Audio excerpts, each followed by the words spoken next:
जिनकी बुद्धि ब्रह्म में स्थित है। ब्रह्म मतलब स्वरूप में, अपने आत्म स्वरूप में स्थित है। जिनका मन उसी स्वरूप में तदाकार है, जुड़ा हुआ है।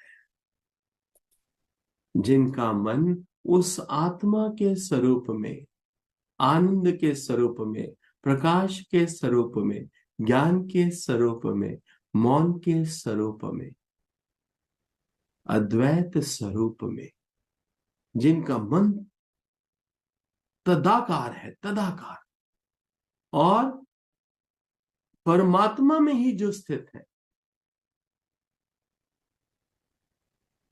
ऐसे तत्परायण पुरुष, ऐसे तत्परायण पुरुष ज्ञान प्राप्ति के द्वारा जीवन में पाप रहित होकर, ऐसे तत्परायण पुरुष ज्ञान प्राप्ति के द्वारा पाप रहित होकर, पाप रहित होकर इसी जीवन में, इसी जन्म में पाप रहित होकर आवागमन से छूटकर, आवागमन से छूटकर परम पद को प्राप्त होते हैं। कौन? कि जिनकी बुद्धि ब्रह्म में स्थित है। ब्रह्म माना निज आत्म स्वरूप,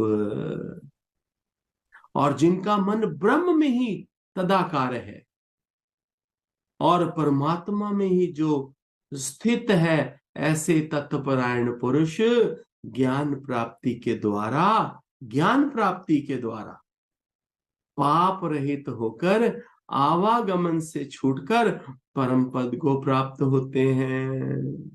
Those whose intelligence, mind, faith and devotion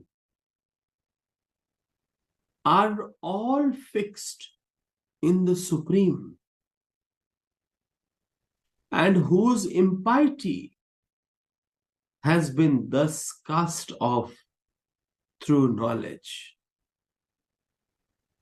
उनकी अज्ञानता, उनका अहंकार छट गया है अनुभव के ज्ञान के द्वारा।